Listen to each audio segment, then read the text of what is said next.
એટલે પેલા તો એ દુવિધામાં પડી કે શું કરવાનું, અને પછી એને પ્રાર્થના કરી દેવોને,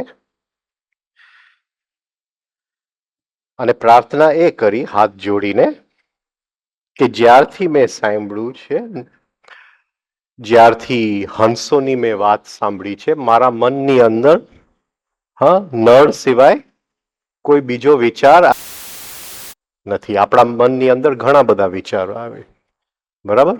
આપણે કોઈકના પ્રેમમાં પડીએ તો 24 કલાક એક જ વિચાર આવે. રામદુલારે બાપુ શું કહેતા કે ઘણા બધા વિચાર એટલે સંસાર, અને એક વિચાર એટલે ધ્યાન. એટલે સંસારથી ધ્યાન, જ્યારે આપણે પ્રેમમાં પડીએ ત્યારે 24 કલાક એક જ વિચાર આવે. એટલે જે આપણું અટેન્શન જે ફ્રેગમેન્ટેડ હતું, આપણું અટેન્શન જે ખંડિત હતું, એ એકાગ્ર થઈ જાય છે. બરાબર? તો એ કહે છે કે જ્યારથી મેં આ સાંભળ્યું, શું કહેવાય, હંસોની વાત સાંભળી, ત્યારથી નળ સિવાય મારા મનમાં કોઈ છે નહીં. હવે આ જો વાત સાચી હોય, માણસ ખોટું પણ બોલતો હોય, એટલે એ દેવોને શું કહે છે કે આ જો વાત સાચી હોય તો તમે તમારો કરો, તમારા ચિહ્ન બતાવો. એટલે તરત જ દેવો એની પ્રાર્થના સાંભળી લે છે અને એના પોતાના ચિહ્ન પ્રગટ કરે છે. અને એને જોયું કે 4 જણાની અંદર પસીનો થાય છે, અને 4 જણાની અંદર પસીનો થતો નથી. એટલે દેવોને પસીનો થતો નથી અને નળને પસીનો થાય છે. 4 ની અંદર હવે આ જે કાલે થોડીક ભૂલ થઈ ગઈ, મેં કીધું આંખ સ્થિર હતા, આંખ સ્થિર નતા, મને મારા મિત્રએ કરેક્ટ કર્યું. જે આપણે શું કહેવાય આને,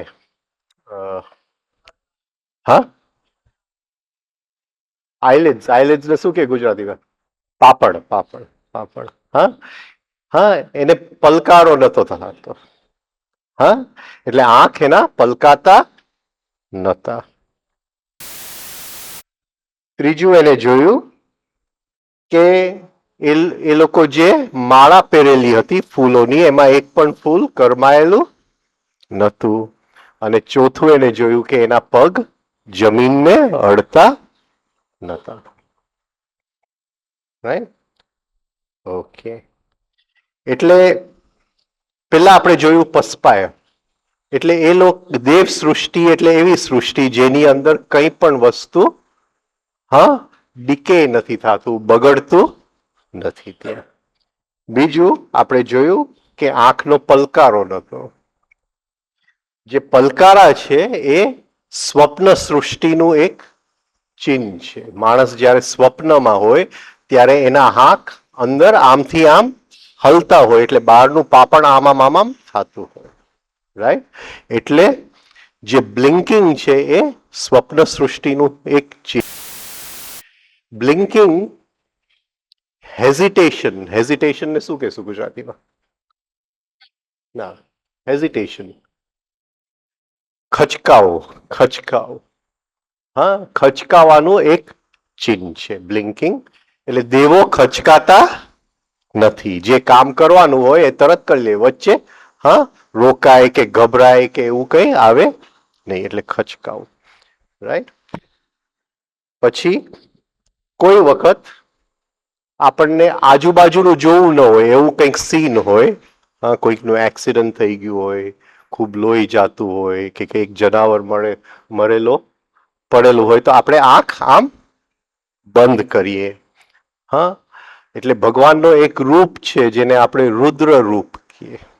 અને રુદ્ર રૂપ આપણી પાસે જોવાની ક્ષમતા નથી. એ જોવાની ક્ષમતા, આપણે ગભરાઈ જાય એટલે આંખ આપણી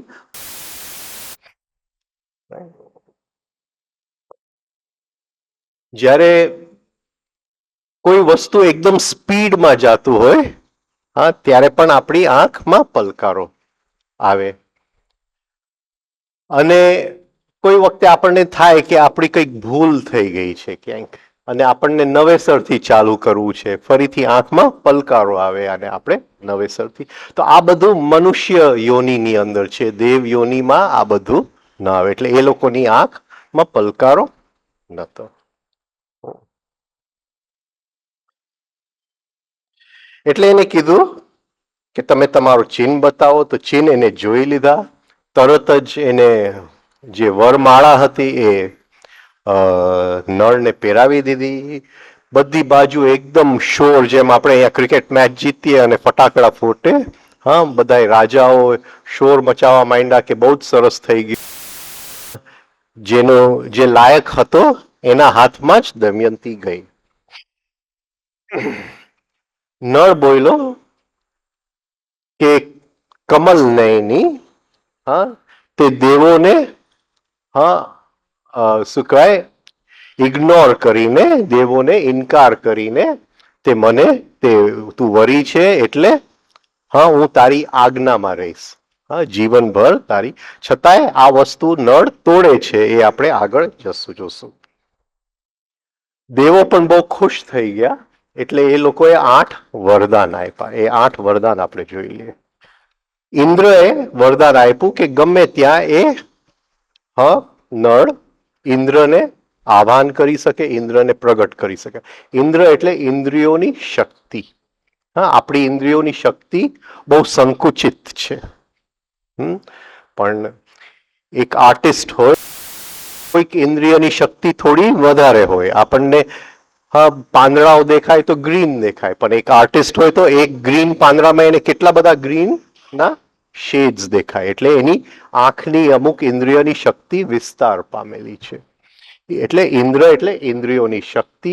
એટલે એને નળને કીધું તારી ઇન્દ્રિયોની શક્તિનો હા ગમે ત્યારે તારે જરૂર હશે તું વિસ્તાર પામી શકશે, એટલે સૂક્ષ્મ વસ્તુ તને ખબર પડશે. બીજું એને આપ્યું ગતિ. તો આપણી જે ગતિ છે એ વિચારોની ગતિ છે. પણ હવે નળને જે ગતિ આપી, આપણે ગઈકાલે જોઈ ગયા, ભાવની ગતિ આપી. યમ એને આપ્યું કે જુદા જુદા ખોરાકોમાંથી કે જુદા જુદા સ્વાદ ઉત્પન્ન કરો. હવે આ થોડી આપણે સમજીએ કે આપણા જેમ 5 સ્થૂલ ઇન્દ્રિય છે, સૂક્ષ્મ ઇન્દ્રિય છે. અને એ 5 સૂક્ષ્મ ઇન્દ્રિય આપણા ડેવલપ થતા નથી. તો એ જો આપણે ડેવલપ કરી શકીએ, હા, તો જીવનની અંદર ઘણું બધું સરળતા આવે. જેવું કે આપણે ગુલાબ સૂંઘીએ તો ગુલાબની સુગંધ આવે. પણ ક્યાંય ગુલાબ હોય નહીં અને ગુલાબની સુગંધ આવે તો એ ચોક્કસ ક્યાંક આ સ્થૂલમાંથી તો આવતો નથી. આપણા ગાર્ડનમાં આજુબાજુમાં ક્યાંય ગુલાબ છે નહીં, છતાંય ગુલાબની સુગંધ આવે છે. કે આજુબાજુ ક્યાંય સેન્ડલવુડ છે નહીં, હા, ચંદન છે નહીં, છતાંય ચંદનની સુગંધ આવે છે. તો એ જે સુગંધ છે એ કંઈક બીજા આયામમાં છે, કોઈક સૂક્ષ્મ આયામમાં છે, ને આપણું સૂક્ષ્મ ઇન્દ્રિય એને પકડી શકે છે. પણ એ હંમેશા આપણને નથી આવતું, આપણને આવે. તો હરેક જે સ્થૂલ ઇન્દ્રિય છે એના સૂક્ષ્મ કાઉન્ટર પાર્ટ છે. અને કોઈ વખતે આપણને ખરાબ સ્મેલ પણ આવે. આપણે કોઈ રૂમમાં જાય, આપણને એમ લાગે કે હા કંઈક અહીંયા મરી ગયું છે કે કંઈક પેશાબની વાસ આવે છે. હકીકતે કંઈ ન હોય, હા, પણ કોઈક સૂક્ષ્મ આયામમાંથી આપણને કંઈક ગંદી વાસ આવતી હોય. તો એ જે છે એને આ જે 5 છે એને રસ કહેવાય. આપણે એ સૂક્ષ્મમાંથી સ્થૂળની અંદર જે બનવાનું છે, હા, જે ઘટના કઈ જાતનો કલર લઈને આવી છે, કઈ જાતનું તરંગ લઈને આવી છે એ આપણે સમજી શકીએ આ વસ્તુથી. તો સ્મેલની અંદર સારું અને ખરાબ. હા, તો આપણે પોઝ થઈ કે કોઈ સ્મેલ આવે. હા, સપોઝિંગ કોઈક આપણને પૂછવા આવે, હા, કે આ કામ કરું કે ન કરું, તો આપણે એને કઈ રીતે જવાબ આપશું કે આ કરવું કે ન કરવું? તો આપણે સ્થૂળ ઇન્દ્રિયોને એક બાજુએ મૂકી દઈએ અને સૂક્ષ્મ ઇન્દ્રિયમાં પ્રવેશ કરીએ. તો સૂક્ષ્મ ઇન્દ્રિયમાં પહેલા આપણે જોશું કે સ્મેલ સારું આવે છે કે ખરાબ આવે છે. હા, કોઈ કારણ વગરનું, આજુબાજુ કોઈ ફૂલ નથી, કઈ મરેલું નથી, છતાંય રાઈટ. એ ન થાય તો આપણે સ્વાદમાં જાય. તો સ્વાદની અંદર સ્વીટ અને બિટર, ગળ્યું અને કડવું, ગળ્યું અને કડવું. હા, તો એ ભાઈ પૂછવા આવ્યા કે આ કામ કરું તો મોઢામાં કડવો સ્વાદ આવ્યો કે ગળ્યું સ્વાદ આવ્યો? હા, આપણે કોઈ મીઠાઈ ખાધી નથી, પણ એમને જો આપણા મોઢાની અંદર ગળ્યું સ્વાદ આવી કે ભાઈ તું આ કામ કરી લેજે, રાઈટ. એ ભાઈની આજુબાજુ તરંગો હોય છે. હરેક જણ જે બેઠા હોય છે, યુઝ્યુઅલી દિવસના આ ન દેખાય, પણ સાંજ પડતા આપણને તરંગો દેખાતા હોય છે. તો આ આપણું રૂપ, જોવાની ઇન્દ્રિય. તો એ તરંગો આપણે જોઈ અને એ તરંગની અંદર કોઈ બ્લેક કલર આવી ગયું, કોઈ રેડ કલર આવી ગયું, તો આપણે એને કહેશું કે ભાઈ આ કામ નહીં કરતો. હા, પણ ગોલ્ડન કલર આવી ગયું, ક્રીમ કલર આવી ગયું, રાઈટ, લાઇટ બ્લુ કલર આવી ગયું, તો આપણે એને કહેશું કે તું આ કામ કરી લેજે. કોઈ વખતે કંઈક આપણે કરવું હોય અને આપણને ખ્યાલ નથી, કોઈ સ્મેલ નથી આવતું, કોઈ મોઢામાં ટેસ્ટ નથી આવતું, કોઈ આપણને, તો આપણે આંખ પણ બંધ કરી શકીએ અને જસ્ટ 1-2 મિનિટ રાહ જોઈ શકીએ. અને એ વખતે આપણને એમ લાગે કે આપણા માથા ઉપર કોઈકે હાથ મૂક્યો, કોઈ મૂકવા આવતું નથી, પણ આપણને એમ લાગે કે માથા ઉપર કોઈકે હાથ મૂક્યો, તો એ કામ આપણે કરવું છે. અને આપણને એમ લાગે કે એ 2 મિનિટની અંદર કોઈકે આપણી બધી શક્તિ ખેંચી લીધી છે. હા, તો આ વાયુ થયો. તો એ પણ આપણે એ રીતે માની શકીએ. ને પાંચમું છે આકાશ તત્વ. એટલે આપણે આંખ બંધ કરી અને જસ્ટ સાંભળવાની કોશિશ કરીએ. અને સાંભળવાની કોશિશ કરીએ અને સરસ મજાના આપણને સપોઝિંગ બેલ્સ સંભળાય, ઘંટ. હા, તો સે બેલ્સ, નાના બેલ્સ સમજાય કે આપણને કોઈક શું કહેવાય, શંખ, હા, એવો અવાજ આવે તો ચોક્કસ આ કામ આપણે કરવું છે. હવે કોઈ વખતે કોઈ પણ આજુબાજુ ન હોય અને આપણને કોઈક બડબડ બડબડ કરતું હોય એવો અવાજ આવે, ને કોઈકની અવાજમાં એવા આવે, કોઈક જાણે ધમકી કોઈકને આપતું હોય, કે દૂર કોઈક બોલતું હોય અને કોઈકને ધમકી આપતું હોય, હકીકતે કોઈ ન હોય.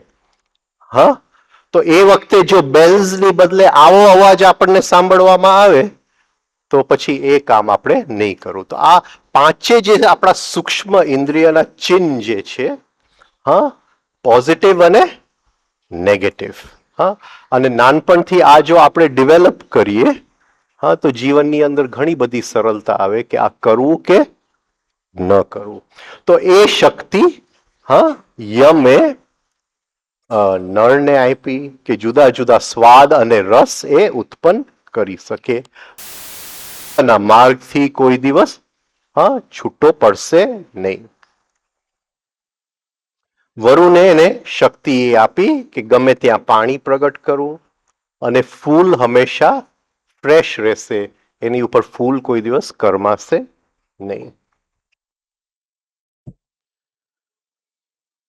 કંઈ પણ સૂક્ષ્મ જગતમાં આપણે પ્રવેશ કરવું હોય તો એનું પહેલું જે કદમ છે એ છે મેડિટેટિવ એટીટ્યુડ. કે આપણી અંદર જે વિચારોની ગતિ છે એ વિચારોની ગતિ થોડી ધીમી પડવી જોઈએ. હા, એટલે રિધમિક બ્રીધિંગનો આટલો મહત્વ છે કે રિધમિક બ્રીધિંગ જેમ 24 કલાક ચાલ્યા કરે, વિચારોની ગતિ ધીમી પડે અને આપણું અટેન્શન, આપણું કોન્શિયસનેસ સૂક્ષ્મ જગતમાં જઈ શકે. તો આ સ્થૂલ જગતથી સૂક્ષ્મ સ્વપ્ન જગત અને સ્વપ્ન જગતથી વધારે સૂક્ષ્મ જગત. તો આ દેવ જગતની આ વાતો છે. આ બધી આપણી પાસે જેમ આ 5 ઇન્દ્રિય છે જે બહારની દુનિયા જોઈ શકે, એવી રીતે 5 સૂક્ષ્મ ઇન્દ્રિય છે જે અંદરની જગત પણ જોઈ શકે. તો એના થોડા આપણે લક્ષણો જોઈ ગયા, રાઈટ? ઓકે. બીજું આપણે જોયું કે એ લોકોના પગ જે છે એ જમીન ઉપર નથી, એટલે ગ્રેવિટીના નિયમથી એ મુક્ત છે.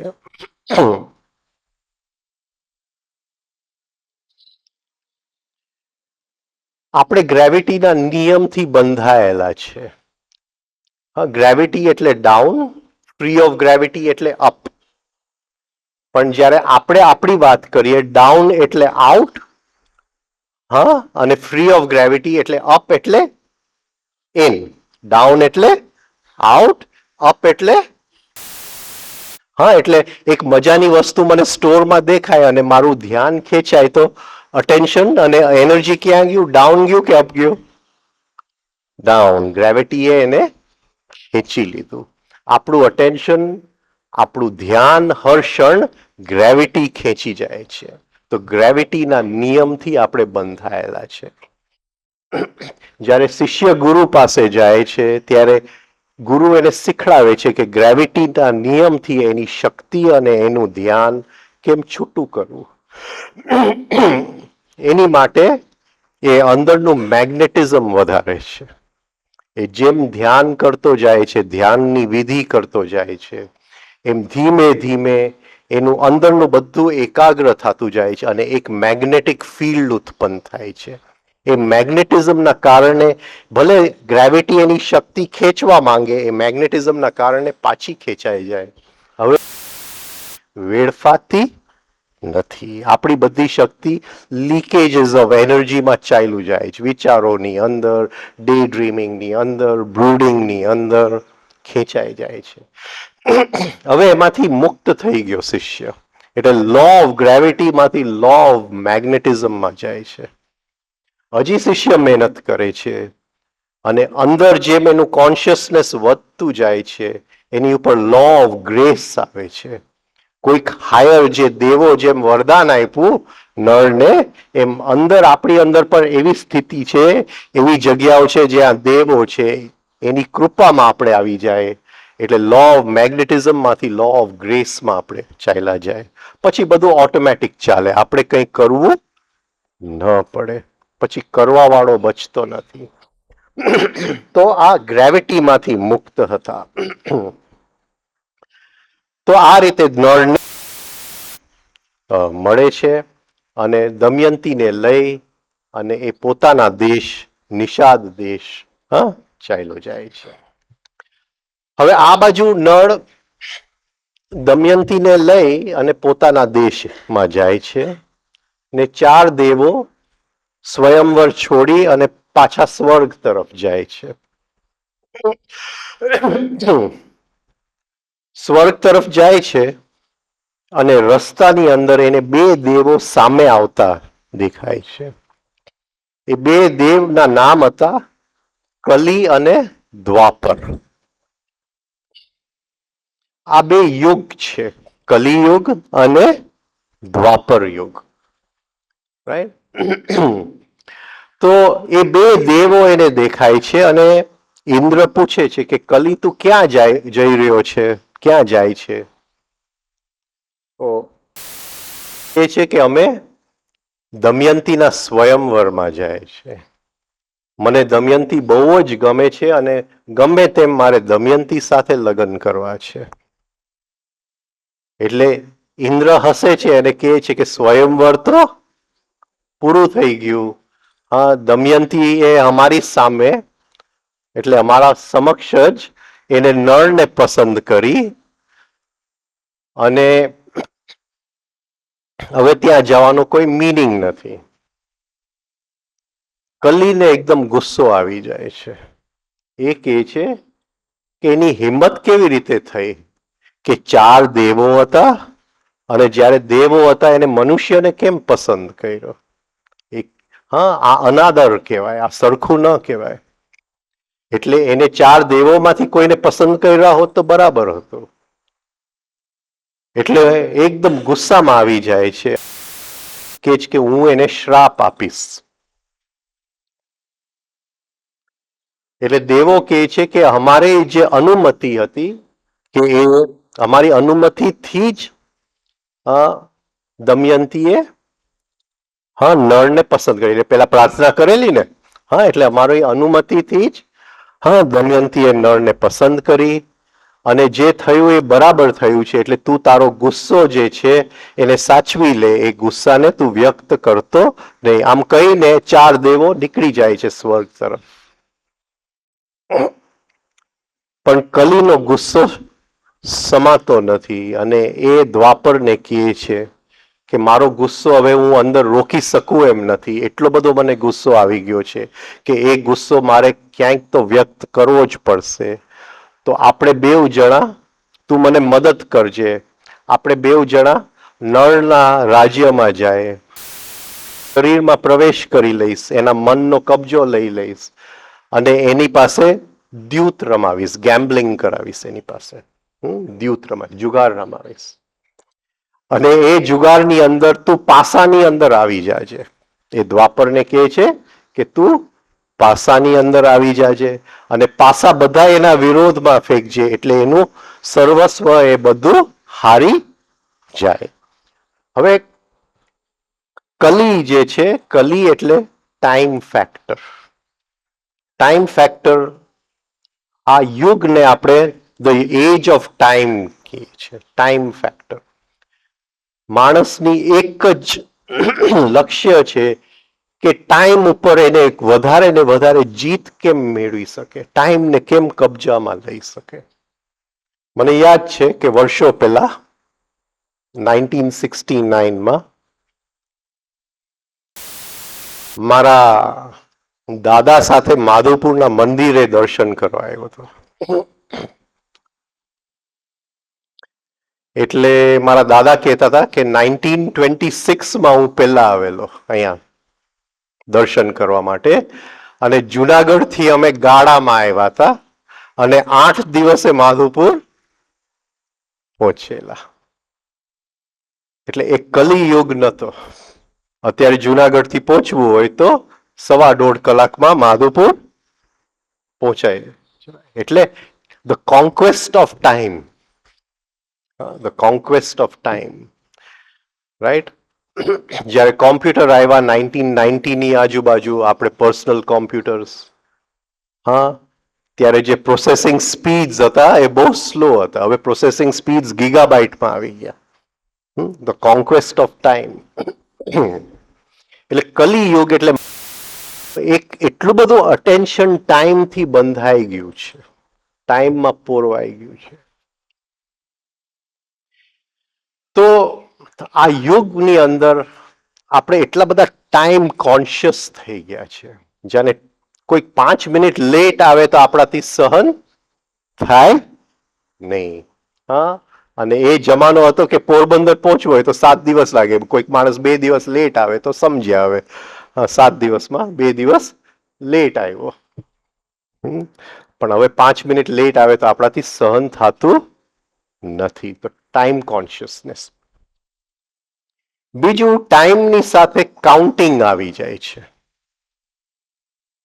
વી કાઉન્ટ એવરીથિંગ. જે દેવ યોની છે, દેવ સૃષ્ટિમાં કાઉન્ટિંગ નથી. આપણી સૃષ્ટિમાં કાઉન્ટિંગ છે. ભગવાનને કાઉન્ટિંગ કરતા નથી આવડતું. બહુ સારા, આપણું અરિથમેટિક બહુ સારું છે, મેથેમેટિક્સ બહુ જ સારું છે. આપણી પાસે કોઈ 100 રૂપિયા લઈ ગયું હોય તો આપણે બરાબર યાદ રાખશું કે 99 નહીં ચાલે, 100 જ રૂપિયા પાછા આપવા જોઈએ. આપણા ઘરે કોઈક સરખી રીતે જમી ગયું હોય તો એના ઘરે આપણે ખાલી 2 રોટલી નહીં ખાઈએ. આપણે સરખી રીતે શ્રીખંડ દૂધપાક ખાવું જોઈએ. એટલે ધ એજ ઓફ કાઉન્ટિંગ. હા, મેં તારી માટે કંઈક કર્યું હોય તો મારી ગણતરીમાં રહે છે. હા, હવે તું મારી માટે ક્યારે કરશે, અને જો ન કરે તો મને ગણતરીમાં આવી જાય. ગુરુજીએફ કહે છે કે આ કાઉન્ટિંગ જે છે એ એકદમ લો લેવલ ઓફ કોન્શિયસનેસ છે. જ્યારે આપણો મગજની અંદર કાઉન્ટિંગ ચાલતું હોય ત્યારે આપણે કોન્શિયસનેસનું જે સીડી છે એના એકદમ નીચલા પગથિયે આપણે પહોંચી ગયા છે. અને આપણે કાઉન્ટ કરતા અરે કે હું માંદો હતો પણ મને કોઈ પૂછવા ન આવ્યું, અને મને આટલું મળવું જોઈતું હતું પણ ભગવાને મારી સાથે જ અન્યાય કરી, બીજાની બધાની સાથે ન્યાય કરેલું છે. એટલે આ કાઉન્ટિંગ આપણી અંદર ચાલતું, એને કલિયુગ કહેવાય. એ કલિયુગ અત્યારે છે પણ એમાંથી આપણે મુક્ત પણ થઈ શકીએ અને સતયુગમાં પહોંચી શકીએ. સતયુગ એટલે કોન્શિયસનેસમાં ઉપર ઉઠવું, એનું નામ સતયુગ છે. તો આ કલી અને દ્વાપર બેવ જણા નિષાદ પ્રદેશમાં જાય છે અને એ લોકો કલી નળના શરીરમાં પ્રવેશ કરવાની કોશિશ કરે છે. પણ નળની કોન્શિયસનેસનું લેવલ એટલું હાઈ છે કે કલી પ્રવેશ કરી શકતો નથી. એટલે ઘણા વર્ષો પડે છે, ઘણા વર્ષો એને રાહ જોવી પડે છે, અને એક જગ્યાએ નળથી થોડું શરત ચૂક થઈ ગઈ. એ નાયા વગર સંધ્યામાં બેસી ગયો. એટલે આ એક કહેવાની રીત છે કે એ થોડો અપવિત્ર થઈ ગયો. અપવિત્ર થઈ ગયો એટલે જે એનું કોન્શિયસનેસ હતું ત્યાં થોડુંક એનું અટેન્શન ક્યાંક ખેંચાય ગયું. જેટલા લોકો પ્રેક્ટિસ કરે છે કોન્શિયસનેસમાં ઉપર જવા માટે, ફરીથી ખેંચાય, ફરીથી નીચે આવે. હા, નીચે આવે એટલે કલી એના શરીરમાં પ્રવેશ કરી જાય, ફરીથી અંદર ગણતરી, ડે ડ્રીમિંગ બધું ચાલુ થઈ જાય. ફરીથી મહેનત કરે, ફરીથી એમાંથી નીકળીને ઉપર ચડે. હા, ફરીથી નીચે લપસે, ફરીથી કલી પ્રવેશ કરી જાય. હા, આ ચાલ્યા કરે. તો અહીંયા એક એમને વ્યાસજીએ બતાવ્યું છે કે એનાથી થોડું શરત ચૂક થઈ ગયું, થોડું એનાથી શું કહેવાય લપસી ગયો કોન્શિયસનેસમાં. હા, નાયા વગર સંધ્યામાં બેસી ગયો. સંધ્યા એટલે હા, જ્યારે સૂરજ આથમતો હોય ત્યારે એ જે ધ્યાન કરે સંધ્યા. તો એ વખતે એ ધ્યાનમાં બેસી ગયો અને કલી પ્રવેશ કરી ગયો. કલી પ્રવેશ કરી ગયો પછી આપણી હાથની વાત નથી. હવે ગુસ્સો મારા કબજામાં નથી. હવે તો મારે એને બતાવી જ દેવું પડશે. હવે તો આ વસ્તુ કરીને જ રહીશ. હા, કલી પ્રવેશ કરી ગયો એટલે એનું પોતાનું કોન્શિયસનેસ જે છે એનું અટેન્શન પોતાના કબજામાં ન રહે. બીજું, કલી પ્રવેશ કરી ગયો એટલે જે એનર્જી ભેગું થતું હતું એ એનર્જી ફરીથી લીક થવા માંડ્યું. ઇનર ચેટરની અંદર, કાઉન્ટિંગની અંદર. હવે કલી પ્રવેશ કર્યો પછી ગયો નળના ભાઈની પાસે. નળના ભાઈનું નામ હતું પુષ્કર. અને એને ચડાયો કે આ જે રાજ્ય છે એ હકીકતે તારું હોવું જોઈએ. તું એક કામ કર, નળને દ્યુત રમવા માટે બોલાવ. હા, ગેમ ઓફ ડાઇસ. અને એની અંદર હું નળના શરીરની અંદર હોઈશ એટલે એને હું હરાવી દઈશ એટલે તું આ દેશનો રાજા બની જશે. એટલે પુષ્કર ગયો નળ પાસે અને કીધું કે આપણે ખાલી ફ્રેન્ડલી, પ્રેમથી, ભાઈ ભાઈઓ છીએ આપણે એક દ્યુત રમીએ. હા, ડાઇસ રમીએ. રાઈટ? ડાઇસ થી કયું રમત રમાય? હા, ઓકે. એટલે નળ એમને ત્યાં ગયો અને ધીમે ધીમે જે ફ્રેન્ડલી રમત હતી એ કેવી બની ગઈ? સિરિયસ બની ગઈ. એક પછી એક એ વસ્તુ હારતો ગયો. એ હારતો ગયો. પેલા બધું પોતાની પાસે જે સોનું હતું એ હારતો ગયો, પછી જે જમીનો હતી એ હારતો ગયો. આમ જેમ હારતો ગયો ત્યાં દમયંતીને ખ્યાલ આવ્યું કે આ તો બધું હારી જાય છે. હા, 3 મહિના નીકળી ગયા, 3 મહિનાથી રમતા હતા દ્યુતની રમત, અને એને ખબર પડી કે આ બધું હારી જશે. એટલે બધાય જે એના મંત્રી હતા રાજ્યના, એ મંત્રીને એને એની પાસે મોકલા કે તમે એને સમજાવો કે આ રમત બંધ કરે. પણ કલી અંદર પ્રવેશ કરી ગયો હતો એટલે નળ કોઈનું માને એવો નતો. એટલે ફરી તો આ બાજુ દમયંતીને ખ્યાલ આવી ગયો કે હવે બધું જવાની તૈયારીમાં છે. એટલે એના જે 2 છોકરાઓ હતા એને એક જે એનો ટ્રસ્ટેડ, જેની અંદર વિશ્વાસ હતો, એક સારથી, એનું નામ હતું વાર્ષ્ણેય, અને વાર્ષ્ણેયને કીધું કે આ 2 બાળકોને લઈ અને તું મારા પિતાના ત્યાં વિદર્ભ ત્યાં જા અને આ છોકરાઓને ત્યાં મૂકી આવ, પછી તને છુટ્ટી, તારે જ્યાં જવું હોય ત્યાં. એટલે વાર્ષ્ણેય 2 બાળકોને લઈ એના પિતાને ત્યાં મૂકે છે. પછી એની ઈચ્છા નથી થતી પિતાને ત્યાં નોકરી કરવાની, એટલે ત્યાં વિદર્ભથી અયોધ્યા જાય છે. અને અયોધ્યાનો રાજાનું નામ છે ઋતુપર્ણ, અને ઋતુપર્ણને ત્યાં એ સારથી નોકરીએ લાગી જાય છે. આ બાજુ નળ બધું હારી જાય છે. ની અંદર બધું હારી જાય છે એટલે શરીર ઉપર પહેરેલા જે કપડા હતા એ બધા એ કાઢી નાખે છે, અને છેલ્લે એક કપડું શરીરને વીંટીને એ જંગલની અંદર નીકળી જાય છે. રાજ્ય ગયું અને પતિ એક કપડાની અંદર જંગલની અંદર નીકળી ગયો, એટલે દમયંતી પણ એક જ કપડું વીંટી અને એની સાથે જંગલની અંદર ચાલી ગઈ. આમ 3 દિવસ અને 3 રાત એ લોકો જંગલમાં ફરતા હતા, પણ ક્યાંય પણ એ લોકોને ખાવાનું મળ્યું નહીં. એટલે એકદમ ભૂખ્યા હતા. ત્યાં એક પક્ષીઓનું ટોળું હતું. એટલે નળને થયું કે આ પક્ષીઓમાંથી જો હું શિકાર કરી લઉં તો જે 3 દિવસથી અમે ખાધું પીધું નથી, તો કંઈક પેટ ભરવાનું આપણને મળી જાય. તો એ જે એક વસ્ત્ર એને પહેરેલું હતું એ કાઢી અને પક્ષીઓ ઉપર ફેંકે છે કે પક્ષી 1-2 જો આવી જાય તો શિકાર બની જાય. જેવું એ વસ્ત્ર પક્ષીઓ ઉપર ફેંકે છે એટલે પક્ષીઓ બધા ભેગા થઈ વસ્ત્ર લઈ અને ઉડી જાય છે, અને ઉપરથી એને બૂમ પાડે છે, એને બોલે છે પક્ષીઓ કે અમે પક્ષીઓ નથી, અમે તો ઓલા પાસા છે જે જુગારની અંદર હતા, અને અમારાથી સહન નતું થતું કે તું એક વસ્ત્ર પણ લઈને નીકળી જાય. એટલે એ એક વસ્ત્ર જે બાકી હતું અમે લેવા માટે એને આવ્યા છે.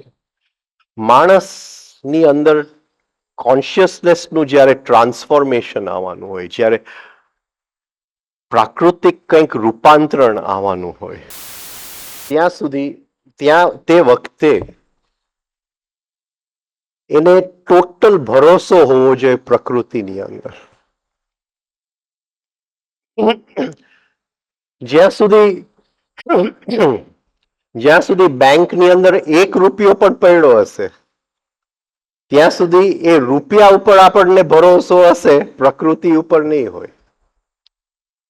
આ એક શું કહેવાય, આ બોલવાની રીત છે. બધા જઈને દાન નહીં કરી આવતા, આ તો જસ્ટ એક બોલવાની રીત છે. તમને એક કહું છું કે જ્યાં સુધી 100% પ્રકૃતિ 100% માંગે છે, એ 100% એને નથી મળતું ત્યાં સુધી એ આપી નથી શકતી.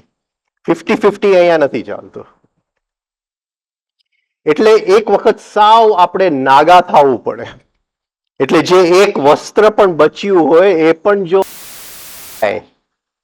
અને ટોટલ હવે ભરોસો જો પ્રકૃતિ ઉપર આવી જાય તો પ્રકૃતિ ભંડાર ભરી દે છે, પણ ત્યાં સુધી એ સામે થઈને આવતી નથી. એટલે આ એક આખી વાર્તાની અંદર આ ટર્નિંગ પોઈન્ટ છે કે હવે નળ પાસે કંઈ પણ રહ્યું નહીં. સ્થૂળ રીતે અને સૂક્ષ્મ રીતે કોન્શિયસનેસમાંથી બધું ખાલી. છતાંય સફરિંગનો પીરિયડ હવે છે વચ્ચેનો અને ખૂબ સફરિંગમાંથી જવું પડે છે ને આપણને લાઈફની અંદર ઓલવેઝ સફરિંગથી ભાગવાનું આપણે કરીએ છીએ. બધા એના જીવનમાં સફરિંગ તો આવે છે પણ કોઈ સફરિંગને મિત્ર નથી બનાવી શકતું. હંમેશા સફરિંગ આપણો દુશ્મન છે. પેન પીડા આપણો દુશ્મન છે. એની નથી બનતી. પણ એની સાથે જો મિત્રતા બની શકે તો એ એનું રૂપ બદલી નાખે છે. આપણે હંમેશા કે આ દુઃખમાંથી નીકળવા માટે શું કરવું, આ દુઃખમાંથી જરાક જ્યોતિષને બતાવી જવું, જરા આ કરી લઉં, જરા તે કરી લઉં. પણ પ્રકૃતિના ભરોસે કોઈ જઈ નથી શકતું કે આ દુઃખ આવ્યું છે, કોઈ કારણસર આવ્યું છે અને પ્રકૃતિના શરણે જવા માટે આવ્યું છે. તો એક કપડું આ પક્ષીઓ લઈ ગયા.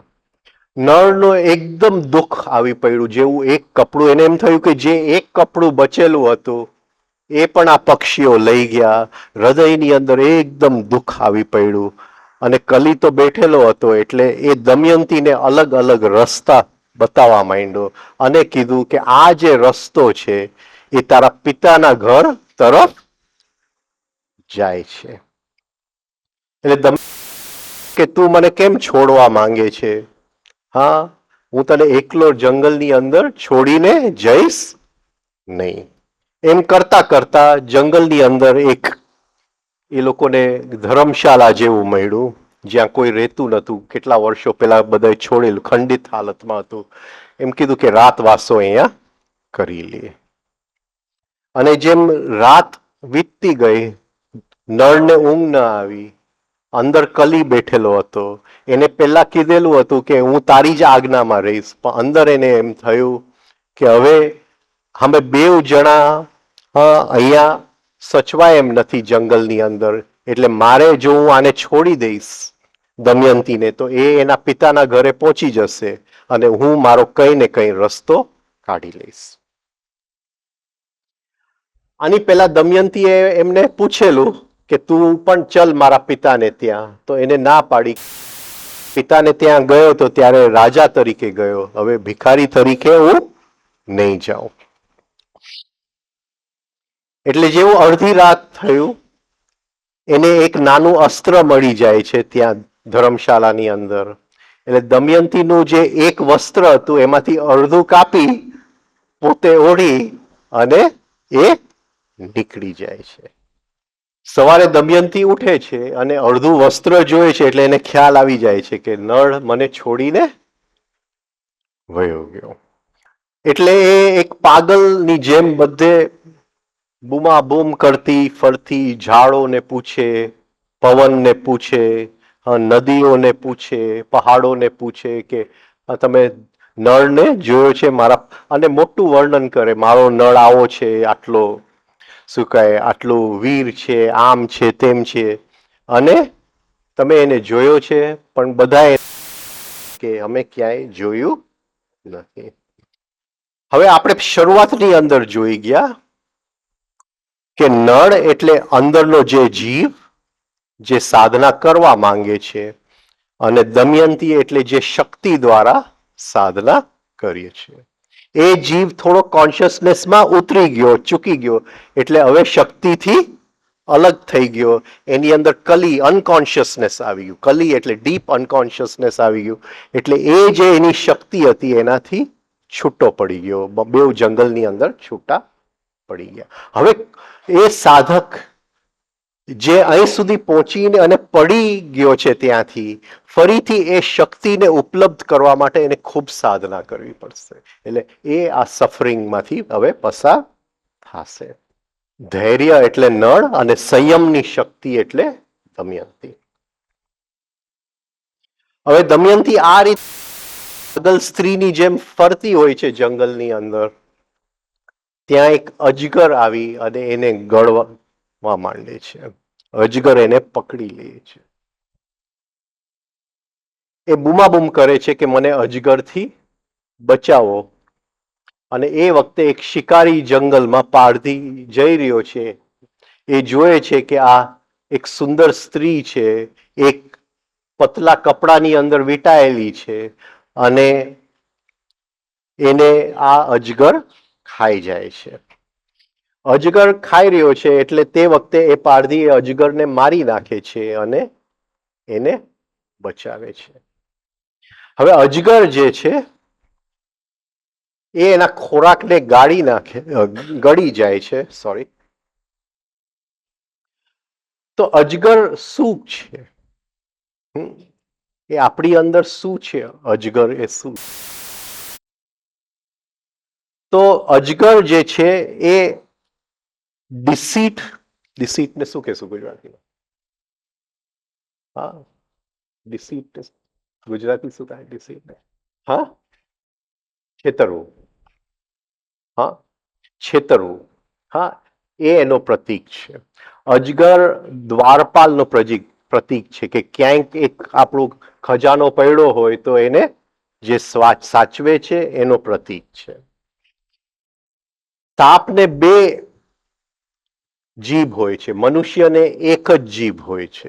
એટલે મનુષ્ય હંમેશા સાચું બોલે અને સાપ હંમેશા ખોટું બોલે, કારણ કે બે જીભ વાળો છે. પણ મનુષ્ય જ્યારે ખોટું બોલે ત્યારે શું બની જાય છે? સાપ બની જાય છે, સર્પ બની જાય છે. બીજું, અજગર એટલે જે જન્મે, જે જન્મેલું નથી. એટલે આપણી અંદર આપણા કોન્શિયસનેસ જે છે, આપણું જે સાયકોલોજીકલ નેચર જે છે, સાયકોલોજીકલ પ્રદેશ જે છે, એમાં અમુક પ્રદેશ પહેલેથી છે અને છે જ. અને એને ડીપ અનકોન્શિયસ કહેવાય. આ શરીર મરી જશે પણ એ ડીપ અનકોન્શિયસ મળતું નથી. અને એ ડીપ અનકોન્શિયસ માંથી આપણને જ્યાં સુધી મુક્તિ નથી મળતું, આપણું બધું સુખ એ ખેંચી લે છે. એસ્ટ્રોલોજીમાં રાહુ કેતુને સર્પ બતાવવામાં આવે છે. અહીંથી ખેંચી લે છે સુખ અને ગળી જાય છે. જ્યારે ક્રાઇસ્ટનો ધર્મ દુનિયામાં ફેલાવા માંડ્યો, ક્રાઇસ્ટના 300-400 વર્ષ પછી, એની પહેલા ઘણા બધા ધર્મો હતા. એ બધો ધર્મોને નાશ કરીને ક્રિશ્ચન ધર્મ આગળ વધ્યું. તો તે વખતે એ જૂના જે ધર્મનું ચિહ્ન જે છે, એને એક ચિહ્ન આપવામાં આવ્યું હતું, એ અજગર. એટલે આપણે આનું નાશ કરવાનું છે તો ત્યાં અજગરનું ચિહ્ન આપવામાં આવ્યું. અજગર એટલે ધ પાસ્ટ, આપણું અનકોન્શિયસ માઇન્ડ, સબકોન્શિયસ માઇન્ડ, જેમાંથી આપણને મુક્તિ મેળવવાનું છે. તો અજગર એને ગળી જાતું હતું, પણ આ શિકારી એને બચાવી લીધું. જેવું શિકારી એને બચાવી લીધું, પણ શિકારીને જોયે છે એને તો દેખાય છે કે આ તો બહુ દેખાવડી છે. ભલે એના વાળના ઠેકાણા નથી, શરીર ઉપર ધૂળ અને માટીના થર જામી ગયા છે, એક્સક્યુઝ મી, તો અંદરથી તો બહુ જ દેખાવડી છે. એટલે શિકારીની જે નજર છે એ બગડી જાય છે. એને એમ થાય છે કે આ સ્ત્રી મને જોઈએ છે. જેવું દમયંતીને એક ખ્યાલ આવી જાય છે, એટલે એ સતી હોય છે, એ શિકારી સામે જોયે છે અને એની નજરથી જ શિકારી આખો રાખનો ઢગલો ભસ્મ થઈ જાય છે. ત્યાં આપણી અંદર જે આ કંટ્રોલિંગ શક્તિ, યમની જે શક્તિ છે, એની ઉપર જબરજસ્તી કબજો ન લેવાય. સાધના આપણે કરતા જાય અને સાધનામાંથી ઉત્પન્ન થયેલી શક્તિઓ જે છે, એની ઉપર જો જબરજસ્તી કબજો લેવા જશું તો એ જ શક્તિ આપણું ભસ્મ કરી નાખશે. તો જેટલા લોકોને સિદ્ધિઓ મળે છે, એ સિદ્ધિની જો લેવા જાય છે ત્યારે એ જ સિદ્ધિમાં એ ફસાઈ જાય છે અને એ સિદ્ધિથી પોતાનું જીવન ભસ્મ થઈ જાય છે. દમયંતી હવે આગળ ચાલે છે જંગલની અંદર અને સડનલી એને દેખાય છે કે જંગલનો એક એરિયા છે જે તદ્દન જુદું લાગે છે, કે જાણે કે એક દિવ્ય જંગલ છે, આખું પ્રકાશમય જંગલ. આ જંગલની અંદર અંધકાર હતું પણ આ જંગલની અંદર પ્રકાશ છે, એકદમ પ્રકાશમય જંગલ. અને એ જંગલની અંદર એ પ્રવેશ કરે છે. પ્રવેશ કરે છે અને ત્યાં એને દેખાય છે કે કેટલાયક ઋષિઓ તપમાં ધ્યાનમાં બેઠા હોય છે અને એક એક ઋષિઓનું જે શરીર હતું, એના જે અંગો હતા, એના મોઢું હતું, એ ચમકતા હતા, એનો આભા એકદમ સ્ટ્રોંગ હતો. દમયંતી દુઃખમાં છે એટલે એ ઋષિઓને ધ્યાનમાં છે કે મારો નળ આવો છે, હા, આટલો રૂપવાન છે, આટલો વીર છે, તમે એને ક્યાંય જોયો છે? એટલે ઋષિઓ કહે છે કે અમે નળને ક્યાંય જોયો નથી. પણ ઋષિઓ એને કહે છે કે તું ચિંતા નહીં કરતી, આ તારા દુઃખના જે દિવસો છે એ લિમિટેડ છે, આટલા પૂરતા છે, એ એક દિવસ પૂરા થવાના છે.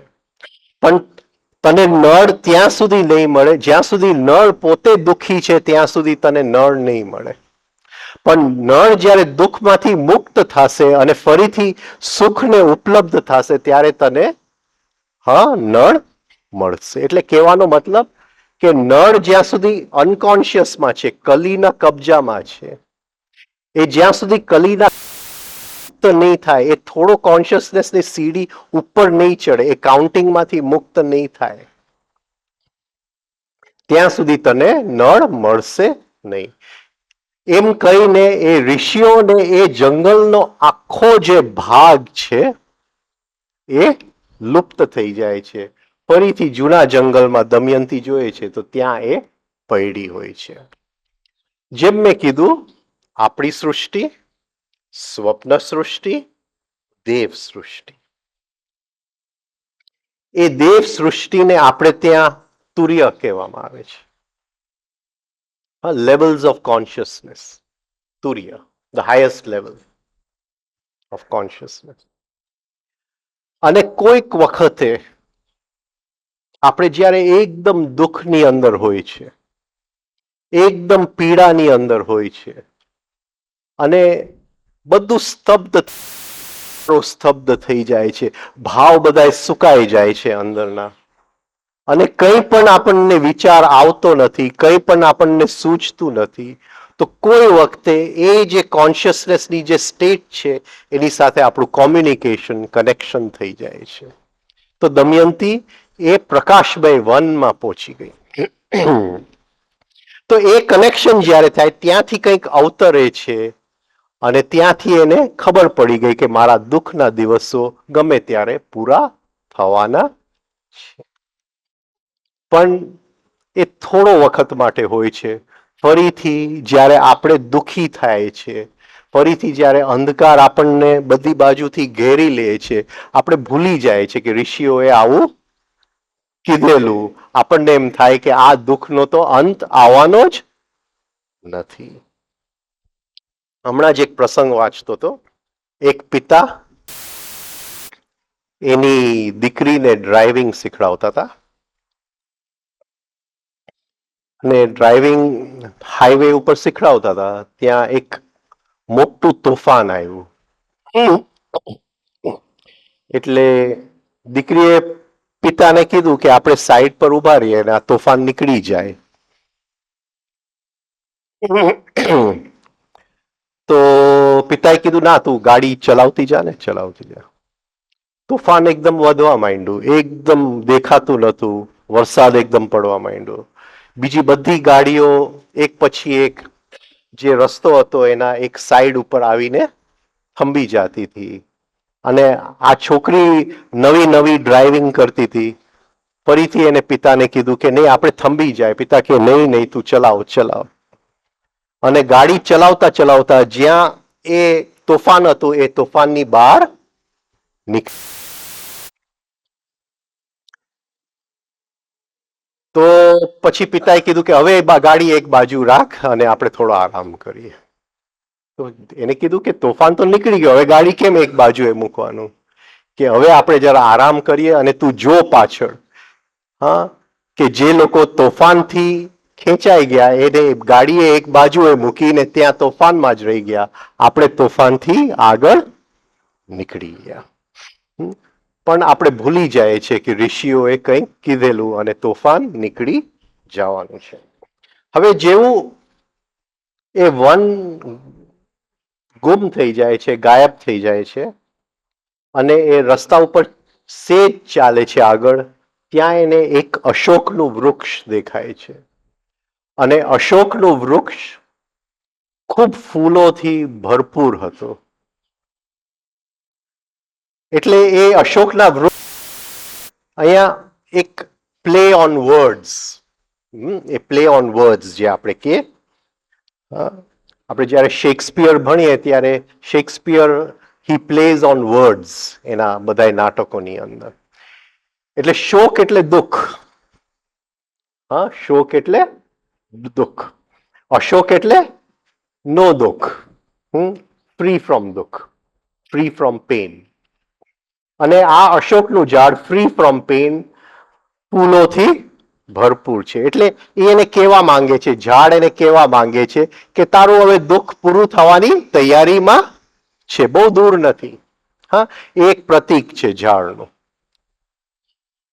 એટલે હવે એ ઝાડ સાથે એ શબ્દ ઉપર એ કહે છે કે હે અશોકનું ઝાડ, હા, તારું નામ અશોક છે, but you be true to your name. હા, તારું નામ તું સાચું પાડ અને મને શોકમાંથી કર. એ આ રીતે અશોકના, હા, મારા પતિને મારે મળવું છે.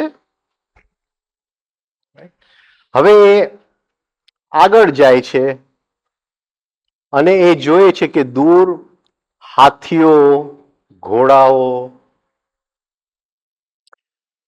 અને રથો અને માણસનું મોટું ટોળું, જાણે એક આખું કેરાવેન, કારવા હોય છે, એ નદીમાંથી ઉતરીને બીજે પાર જઈ રહ્યું છે.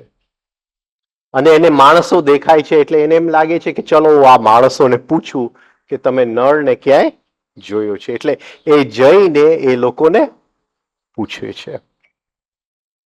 હવે જેવું એ અંદર એક કારવામાં આવે છે, બધાયના મોઢા એના તરફ, કારણ કે એકદમ ચોંકી જાય છે લોકો કે આવું જંગલની વચ્ચે એક કપડાથી વીંટાયેલું આટલું પતલું કપડું, વાળના ઠેકાણા નહીં ને વાળ એકદમ શોલ્ડર સુધી લટકાતા, આ કોણ આવી ગયું? શરીર ઉપર ધૂળના પડ ચામડી ઉપર આવી ગયેલા અને છતાંય એ ધૂળના પડની વચ્ચેથી પણ એનું સુંદરતા એકદમ બહાર નીકળતું. એટલે બધા એની સામે જોવા માંડે છે. કોઈકને એમ લાગે છે કે કોઈક દેવી આવી ગઈ, કોઈકને એમ લાગે છે કે કોઈક ડાકણ આવી ગઈ છે અને આપણું બધું આપણે એની લીધે નાશ પામશું. કોઈકને આવે છે કે કોઈક આપણને બચાવવા માટે, કોઈક હસે છે એની સામે, કોઈક હા બૂમા બૂમ, એટલે જાત જાતના રિએક્શન્સ આવે છે.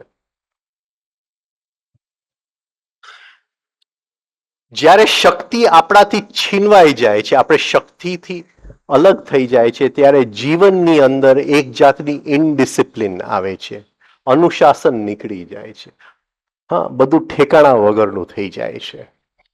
હા, એટલે જાત જાતના અવાજ બધી બાજુથી આવે છે. આ કરીને એ જે કારવા હતો, એનો હેડ હતો, એ એને પૂછે છે કે તું કેમ આવી, તું કોણ છે? તો એ પોતાનું નામ નથી આપતી. એ કહે છે કે હું ખાલી એક મનુષ્ય છું અને મારા પતિને શોધી રહી છું, તો તમે મને હેલ્પ કરો, મને કહો કે તમે મારા પતિને જોયો છે કે કેમ? તો બધાએ ના પાડે છે, પણ કહે છે કે અમારી સાથે ચાલ, કદાચ તારો પતિ મળી જશે. અમે બધાએ ચેદી રાજ્યમાં જઈ રહ્યા છીએ અને ચેદી રાજ્યમાં અમારી પાસે જે બધો માલ છે એ વેચી અને અમે ખૂબ પૈસા કમાશું. તું અમારી સાથે ચાલ અને કદાચ તારો પતિ તને મળી જાય. એટલે દમયંતી એ કારવા સાથે નીકળી પડે છે. નીકળી પડે છે એટલે થોડા દિવસ એ લોકો સાથે ચાલે છે અને એ બહુ જ સુંદર સરોવર હોય છે. અને એ સરોવર એટલી સુંદર હોય ને બધા થાકેલા હોય છે એટલે કહે છે કે અહીંયા આપણે કેમ્પ ફોર ધ નાઇટ, આપણે જરા રાતવાસો કરીએ, અહીંયા બધું આરામથી આપણે રહીએ એક દિવસ. એટલે બધા ત્યાં ઘોડા છૂટા પાડે છે અને રાતવાસો કરે છે. હવે અડધી રાતે એક જંગલી હાથીઓનું ઝુંડ પાણી પીવા આવે છે સરોવરની અંદર. હવે પાણી પીવા આવે છે એટલે સામે કિનારે જે આ આખું કારવા હોય છે અને એ લોકોના જે ડોમેસ્ટિકેટેડ હાથીઓ હોય છે, જે પાડેલા હાથીઓ હોય છે એને જોઈ જાય છે અને એ જે જંગલી હાથી હોય છે એને નશો ચડે છે, એને મદ આવી જાય છે કે આ હાથીઓ અમારી સામે ક્યાંથી આવી ગયા, એને અમારે મારી જ નાખવા પડે. અને આખું હાથીનું ઝુંડ ત્યાં જે સુતેલા હતા કાઢવા એની ઉપર દોડી પડે છે. કેટલા માણસો કચડાઈ જાય છે અંદર, ચીસા ચીસ બૂમા બૂમ દોડમ પટ્ટી થઈ જાય છે, ઘોડાઓ મરી જાય છે, ઊંટો મરી જાય છે, કેટલાના રથો ખલાસ, જે માલ સામાન લઈને આવેલા એ બધું સાફ થઈ જાય છે અને હાથીઓ ઉપરથી નીકળી પડે છે જાણે એક તોફાન. એક બાજુ દમયંતી જાગી જાય છે, અવાજ સાંભળે છે તો એને એકદમ ભય લાગે છે અને એ અમુક ઝાડોની પાછળ એ છુપાઈ જાય છે. સવાર પડતા કેટલા લોકો મરી ગયા હોય છે, બધા રડતા હોય છે કારણ કે કોઈક પુત્ર, કોઈકનું પિતા, પત્ની, એ બધાના શવો પડેલા છે અને બધા રડતા હોય છે. અને બધાય દોષ આપે છે દમયંતીને કે આ ડાકણ અંદર આવી ગઈ એટલે અમારી ઉપર આ ખરાબ સ્થિતિ. બધાનો અંતિમ સંસ્કાર કરી અને એ જે બચેલા હતા એ ચેદીરાજ તરફ જાય છે. એમાં છેલ્લે એક બ્રાહ્મણોનું ગ્રુપ હોય છે. બ્રાહ્મણ એટલે કોન્શિયસનેસ, કોન્શિયસ એનર્જી. એક બ્રાહ્મણનું ગ્રુપ હોય છે. તો દમયંતી એ બ્રાહ્મણોને સાથે જઈ અને ચેદી રાજ્ય તરફ જાય છે. જેવું એ ચેદી રાજ્ય પહોંચે છે તો જે કેપિટલ હોય છે એ રાજ્યનું, એમાં એ રસ્તા ઉપર ચાલતી હોય છે, ફરીથી એ જ સીન હોય છે, વાળ લટકતા, એક કપડું ગંદી, એટલે છોકરાઓનું, માણસોનું એક ટોળું એની પાછળ હસતા, કોઈક પથ્થર ફેંકતા એની પાછળ જાય છે. અને જે રાજમહેલ છે, માતા હતી, રાજમાતા બારીની બહાર જોયે છે, એને દેખાય છે કે આ બધા કોની પાછળ આવી રીતે હસે છે અને બૂમાબૂમ કરે છે. તો જોયે છે કે આ એક સ્ત્રી છે, આ એક પતલા કપડાની અંદર ઢંકાયેલી છે, એકદમ મેલ ચડી ગયો છે, છતાંય રાજમાતાને થાય છે કે આની જે રૂપ છે એ દિવ્ય રૂપ છે, આવું રૂપ તો મેં ક્યાંય જોયું નથી. અને એ જો મારા રાજમહેલમાં આવી જાય તો મારું આખું રાજમહેલ પ્રકાશમય થઈ જશે, અહીંયા એક દિવ્ય કંઈક આવી જશે મારા રાજમહેલમાં. એટલે એના માણસને મોકલે છે કે એ છોકરીને બોલાવી લે, એ કોણ છે. તો એ બોલાવી લે છે દમયંતીને અને દમયંતીને કહે છે કે તું અહીંયા રહે મારી સાથે રાજમહેલમાં, તું કોણ છે. તો ફરીથી દમયંતી પોતાનું નામ આપતી નથી, કહે છે કે મારો વર એને હું શોધી રહી છું. તો કે તું અહીંયા રહીશ, તો કે હું રહીશ પણ અમુક શરતે રહીશ. એક કે કોઈનું એઠું નહીં ખાઉં, બીજું કે કોઈ પુરુષ મારી સામે જો જોશે તો તમારે એને દંડ આપવો પડશે, ત્રીજું જે બ્રાહ્મણો આવશે એ બ્રાહ્મણો સાથે હું મંત્રણા કરી અને મારા પતિ વિશે હું પૂછીશ કે ક્યાં છે. તો એ રાજમાતા કહે છે કે હા તું અહીંયા રે. અને એની દીકરી, એનું નામ છે સુનંદા, એને બોલાવે છે. સુનંદા એટલે આનંદ. એટલે અહીંથી હવે ફરીથી વાર્તા એક ટર્નિંગ લે છે કે હવે આનંદના દિવસો આવવાના છે. હા, એ કે આ તારી બેનપણી છે, એનું નામ આપણે આપીએ સયંદ્રી. સયંદ્રી એટલે બ્યુટી પાર્લર વાળી જે મેકઅપ કરે. હા, સયંદ્રી એટલે જે મેકઅપ કરાવે, કપડાં પહેરાવે, એનું નામ છે સયંદ્રી. હવે આપણને ખ્યાલ છે કે જ્યારે દેવી નળ પાસે આવ્યા અને નળને જાવું તું દમયંતીના સ્વયંવરમાં, તો નળ પોતાની ઈચ્છા એક બાજુએ મૂકી અને દેવોનો દૂત બની ગયો, ત્યાં શરણમાં આવી ગયો. અહીંયા દમયંતી પણ પોતાની જે એનું એક શું કહેવાય એ જે છે દમયંતી તરીકે જે પોતાની જે એક ઓળખ છે એક બાજુએ મૂકી અને આની એક સખી તરીકે એટલે ફરીથી શરણાગતિ અહીંયા આવી જાય છે. હવે સાંજે જોશું નળની સાથે શું થાય છે. સાંજે આપણે 40 મિનિટ લેશું, પછી સંગીત લેશું આપણે. Thank you.